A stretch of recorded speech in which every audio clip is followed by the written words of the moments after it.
Oh, 네. oo, 예. oo. Kinaligan niyo ba ang 어제 pagsulat 저녁에 ng senaryo ng inyong buhay kagabi? 작성하셨어요? Ah, 예. 그 kapag tapos na kayo sa senaryo ng inyong buhay, iuwi niyo ito at ipaalam niyo muna sa inyong pamilya. Sinabi ko sa inyo na may dahilan ng pag-aanunsyo nito, hindi ba? Dahil lahat tayo ay mahihinang mga nilalang kapag inanunsyo na natin sa mga taong nakapaligid sa atin, kapag naramdaman nating gusto na nating sumuko, may mga taong mag-aangat sa atin at bigyan tayo ng suporta. Dagdag pa dito, kapag ginawa mo yon, matutulungan ka nila ng mas maaga. Halimbawa, ang babaeng nag-aasikaso ng retirement ng kanyang asawa ay maaari niyang pakiusapan ito na tulungan siya sa kanyang gawaing bahay. Sa ganung paraan, magagawa niyang makabili ng pangarap niyang sasakyan sa loob ng 3 taon. Ganun din sa iyong mga anak. Kailangan mong sabihin na hindi mo sila matutulungan ng katulad ng dati. At kailangang tulungan ka nila. Bilang kapalit, kikita ka ng sapat na pera para alagaan sila sa tanan ng kanilang buhay. Kung sasabihin mo sa inyong pamilya ito, makakakuha ka ng malaking tulong mula sa kanila. Siyempre, ang magkakaiba ng reaksyon depende sa pamilya. Ang ibang pamilya ay tutol agad sa ideya. Gayunpaman, hindi ka dapat panghinaan ng loob sa ganyan. Kailangan mo pa ring sabihin sa mga kumukontra kapag napamahal ka na sa kanila, maaaring may mga pangarap sila para sa iyo, ngunit tatahimik na lang sila. Susuportahan ka man o hindi ng mga tao, kailangan mong magtagumpay. Sa ating mga matagumpay na leader, iba sa kanila ay nagtagumpay, kaya salamat sa suporta at tulong ng kanilang pamilya. Habang ang iba ay kailangan maglakbay sa napakahirap na landas dahil sa mariing pagtutol ng kanilang pamilya. Sa huli, magpapasalamat ang kanilang pamilya dahil sa pagsisikap nilang makamtan ang kanilang layunin. Siyempre, kailangan mo ng tapang upang maipabatid ang senaryo ng iyong buhay. Ang tapang ay hindi kawalan ng takot, kundi sa pagharap nito, iyan ang totoong katapangan. Noong itinayo ko ang kumpanyang ito, walang-wala ako at maraming akong utang. Nalugi ang una kong negosyo na internet shopping mall. Kaya ang buong negosyong ito, noong simula ay napakahirap. Kapag nasa sitwasyong maraming kakulangan, bawat hakbang ay may kalakip na kahirapan. Noong nagbibigay ako ng lecture at sinasabi kong kikita kayo ng $50,000 kada buwan at ang mga Crown Masters ay mabibigyan ng Mercedes, habang ako ay nagmamaneho ng lumang minivan na nagkakahalaga ng 2,500, akala nyo ba ay hindi ako nakakaramdam ng takot? Sobrang takot na takot ako. Siyempre, takot. Kung hindi nagkakatotoo ang sinabi ko, mababansagan akong manluloko. Kaya, siyempre, takot na takot ako. Takot akong sabihan ang mga bagay na iyon dahil takot akong mabigo. Gayunpaman, hinarap ko ang takot at malakas at malinaw kong sinabi sa kanila, tingnan nyo ngayon, nagkatotoo ba ang lahat ng ito o hindi? Nagkatotoo lahat. Wala tayo sa negosyong 100% ang garantiyang magtagumpay. Yung mga nag-aasam ng 100% kasiguruduhan sa mga bagay ay kadalasang buong buhay na mahirapan. Kung hinahanap mo lang ang mga bagay na ginagawa ng ibang tao na may mataas na posibilidad ng tagumpay, aasahan mong nandoon na ang mga taong malakas na nakikipagpaligsahan. Mababa ang posibilidad ng tagumpay at ang kompetisyon ay parang pulang dagat. At ang paraan mo sa paggawa ng mga bagay ay mas mahalaga kaysa sa ginagawa mo. Kung kaya, hindi mo pwedeng ituring ito na hindi mahalagang hamon dahil mababa ang posibilidad. Siyempre, hindi lahat ng sumubok sa Atomy ay nagtatagumpay. Gayunpaman, ang malaking bahagi ng mga humaharap sa hapon ay nagtatagumpay at ang kapalit sa paggawa nito ay napakalaki na kailangan mo talagang gawin ng tapat ang negosyong ito. Sa mga hamong haharapin sa paglalakbay na ito, ang unang hakbang ay gumawa ng layunin at ipaalam ito sa mga taong malapit sa iyo. Kailangan patuloy mo itong sinasabi sa iyong pamilya, mga kaibigan, mga kakilala, at pati ang mga di pamilyar sa plano ng iyong negosyo. Hindi ko alam kung paano ipapaliwanag kung gaano kahalaga ang parting pagpapabatid sa paggawa ng iyong negosyo. Ang pagiging mabait sa iyong mamimili ay pagpapalaganap ng salita upang makakuha ng mas maraming mga mamimili ang mga kailangan sa inyong negosyo. Kalakip nito, ang pagpapaliwanag sa mga tao kung bakit mo ginagawa ito ay napakahalaga din. Naiintindihan ko ang biglaang pagsasabi sa mga tao, nakikita ka ng 50,000 dolyar kada buwan ay tila nakakatakot. Ngunit, ang pagkwento mo sa iyong magandang plano ay makakaantig sa mga tao. Hindi ka pakikinggan ng mga tao kung sinasabi mo lang ang mga ordinaryong bagay. Siyempre, ang iyong kwento ay hindi dapat walang basehan o gawa-gawa lang. Kung saan ito ay nilikha mo lang. Sa kabilang dako, makikita mo ang maraming ebidensya na nagkakatotoo sa harap mo katulad ng daang-daang mga royal leader. At mula sa kanila ay mga crown master na kumikita ng higit pa sa 400,000 dolyar kada taon. Meron tayong 30 o halos 40 ng mga crown leader. Ang katibayan na halos 40 ay kumikita ng mahigit sa 400,000 dolyar ay nakakalula. Ngayon, gusto kong pag-isipan niyong mabuti. Sa tingin niyo ba ang mga 40 tao ay mula sa maraming tao katulad ng nandito? Ilang taon kaya ang natitira sa mga taong ito? Tinatayang meron pa silang 5 taon. Ang iba ay malapit sa 10 taon.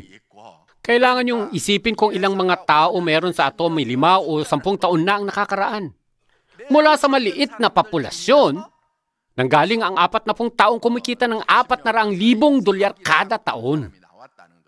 Noong mga araw na iyon, meron lamang tayong sapat na tao na pupuno sa songnisan. Ganyan lang karami ang mga taong meron tayo noon. Sa madaling salita, kahit sa maliit na dami ng mga dumadalo, nakagawa tayo ng maraming kaso ng tagumpay. Sa ganitong dami at laki, walang dahilan upang hindi tayo makakita ng daang-daang crown master na kumikita ng 400,000 dolyar kada taon sa loob ng 5 hanggang 10 taon. Sa 5 hanggang 10 taon na iyon, ang mga taong nakaupo sa tabi nyo ay magiging isang hiyas na kumikita ng 400,000 dolyar kada taon o magiging isang ordinaryong tao. Makikita nyo sa inyong harapan ang pagkakapangkat-pangkat. Magiging ganyan ang iyong kapitbahay. Ikaw, ito ay usapin ng pananampalataya.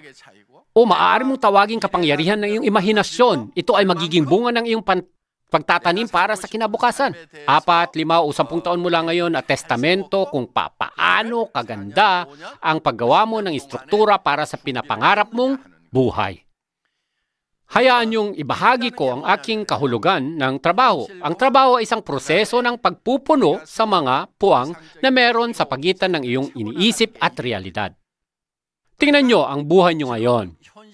Masaya ba kayo dito o hindi?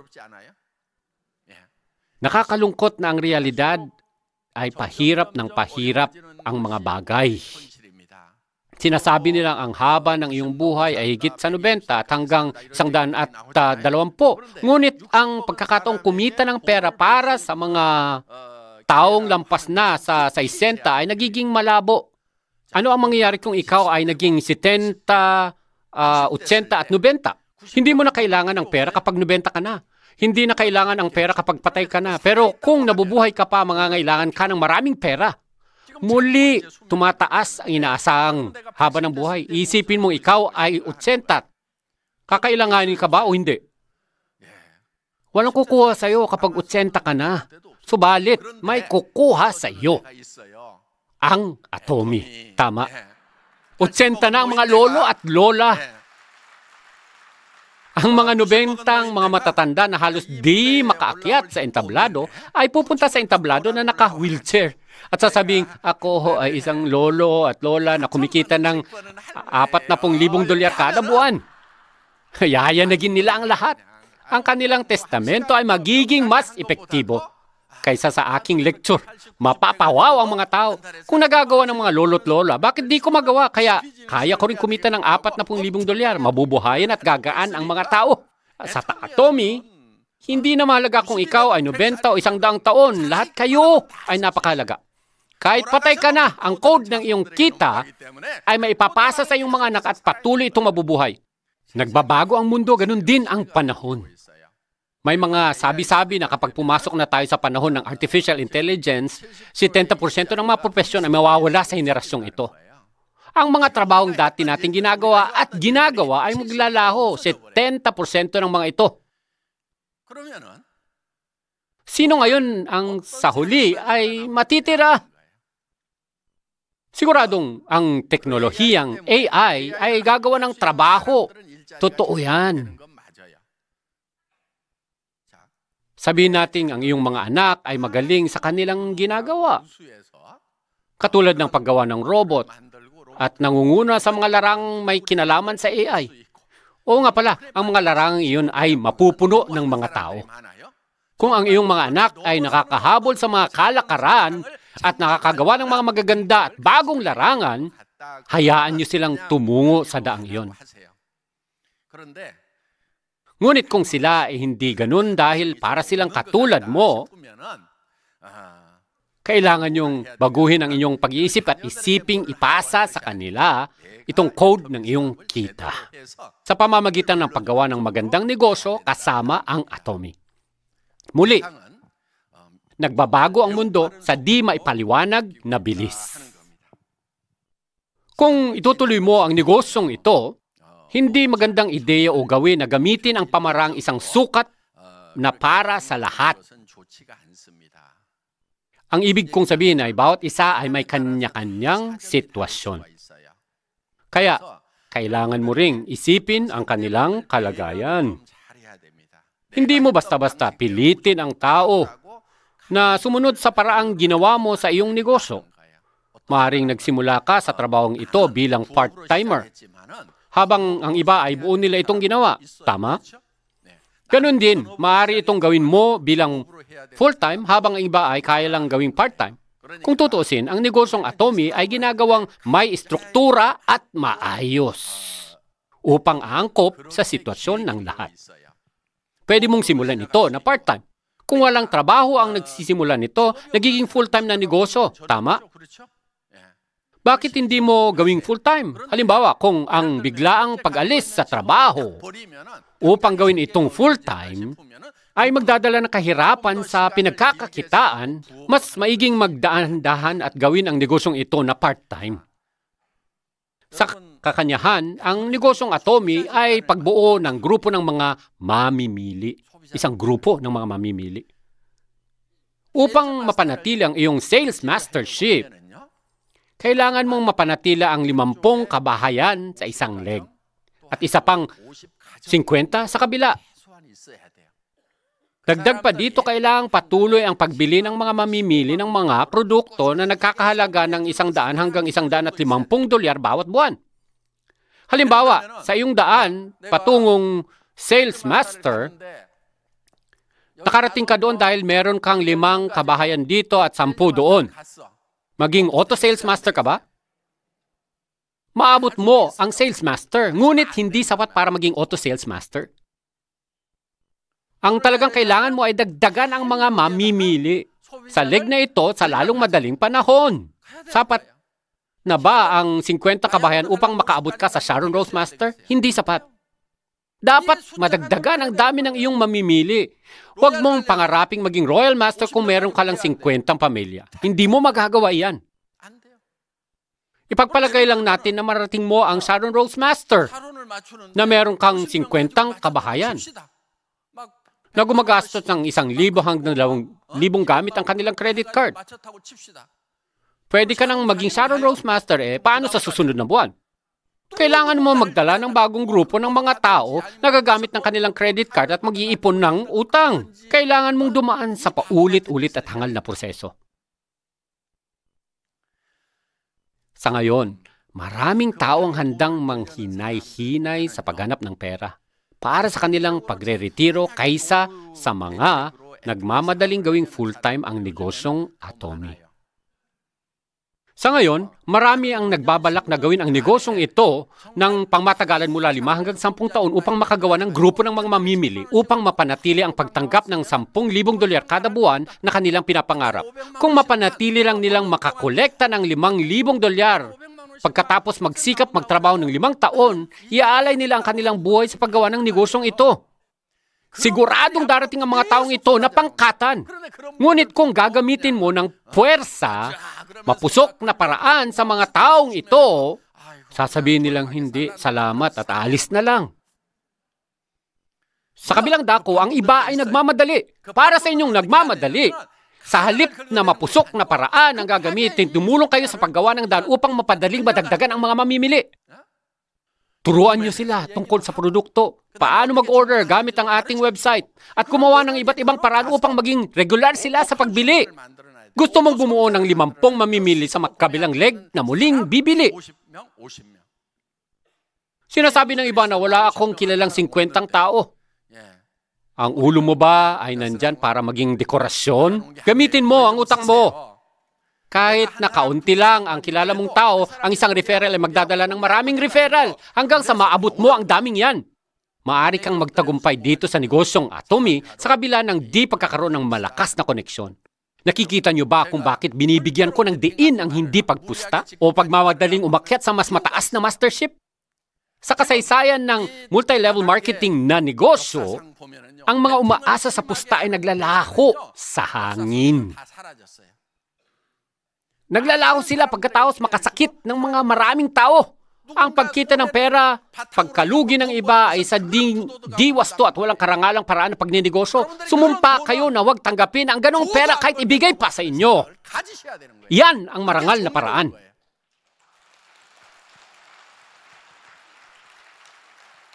Manunumpa kayo na huwag kayong gagawa ng bagay na makakasakit sa kahit isang partner at makakasira sa iyong leader.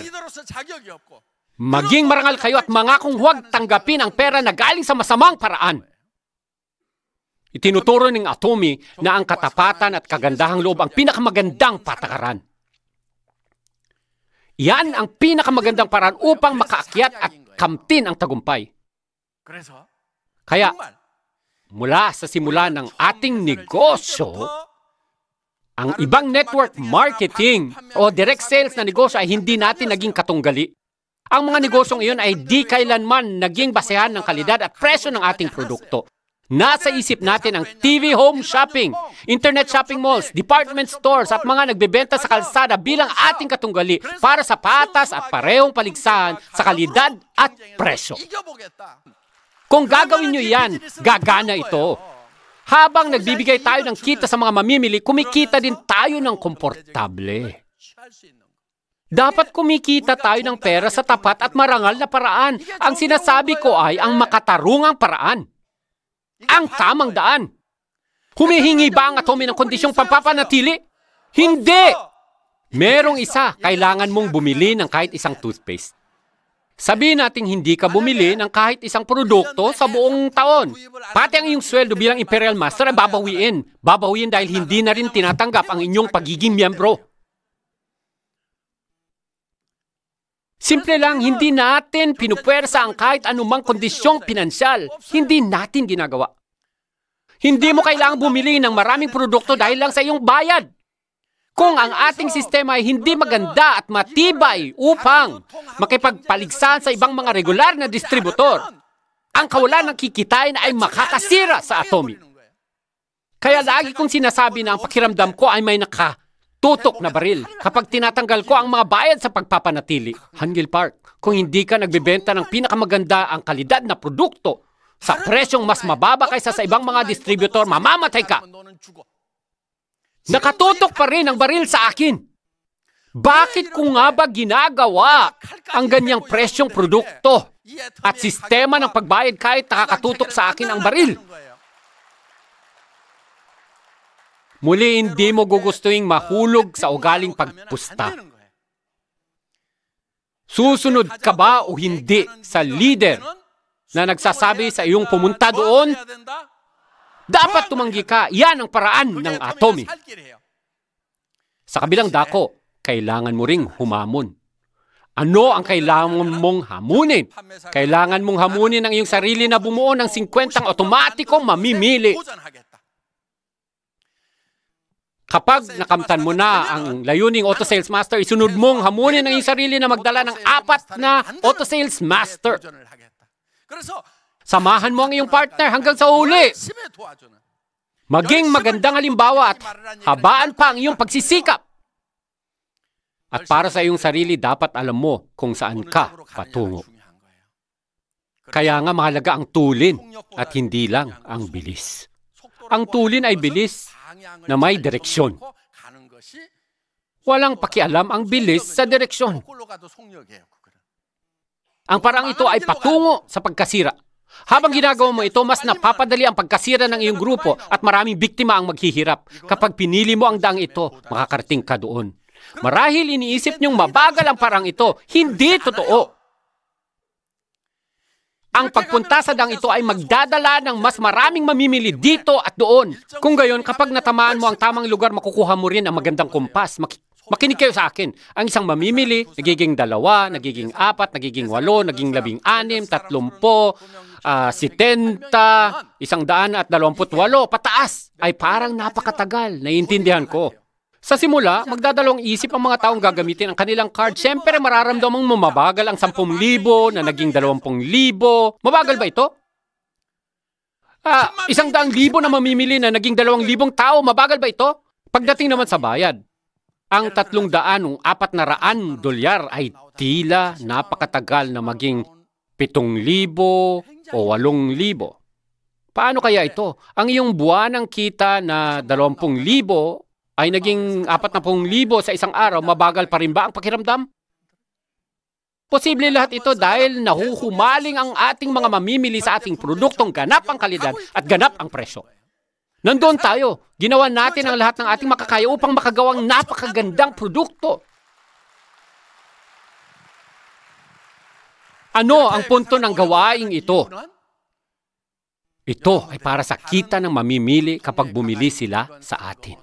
Dahil ang ating produkto ay mas maganda ang halaga kaysa sa iba. Desidido tayong itanim ang katotohanan sa utak ng mga tao na may kita kapag naging mamimili ka ng Atomy kahit hindi ka binabayaran. Isa-isip nyo ito, hamunin nyo ang inyong sarili na bumuo ng grupo ng mamimili sa pamamagitan ng pagsunod sa paraan ng Atomy. Bumuo ng negosyo at kita na maaari mong ipasa sa iyong mga anak. Hanggang dito na lang tayo at maraming salamat sa pakikinig.